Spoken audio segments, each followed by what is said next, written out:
검사의 보안 수사권 폐지 등을 명시한 형사소송법 개정안이 국회 본회의에 이어 이르면 다음 주 국무회의에서도 통과될 것으로 보입니다. 정부는 이재명 대통령의 제2요구권, 즉 거부권 행사보다는 그간 제기된 문제점을 보완하는 데 초점을 맞추고 있습니다. 홍민기 기자입니다. 우여곡절 끝에 법여권 주도로 국회 본회의를 통과한 형사소송법 개정안.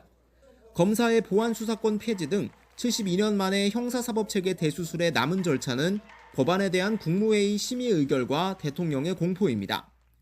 헌법에 따라 대통령은 법안이 정부로 이송된 지 15일 안에 이를 공포해야 하는데 이르면 다음 주 국무회의에서 결정될 거란 전망이 나옵니다. 현재 중남미와 독일을 순방 중인 이재명 대통령은 오는 3일 귀국해 다음 날 국무회의를 주재할 예정입니다. 정부 고위 관계자는 YTN에 개정안에 대한 국회 절차가 끝난 만큼 빨리 처리해야 하지 않겠느냐고 말했습니다.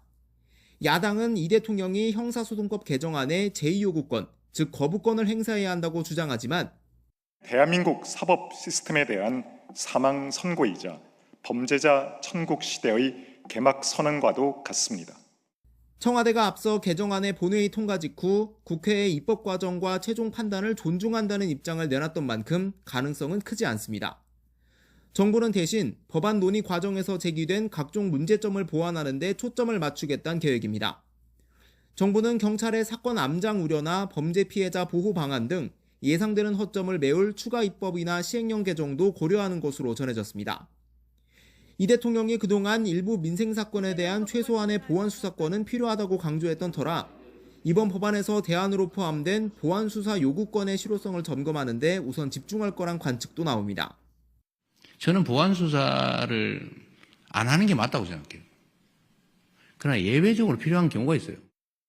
오는 10월 중대범죄수사청, 공소청 출범 전까지 검사 인력 보충과 공수처 등 여러 수사기관 사이의 교통정리까지 산적한 과제를 해결하기 위한 정부의 고심이 깊어질 전망입니다. YTN 홍민기입니다.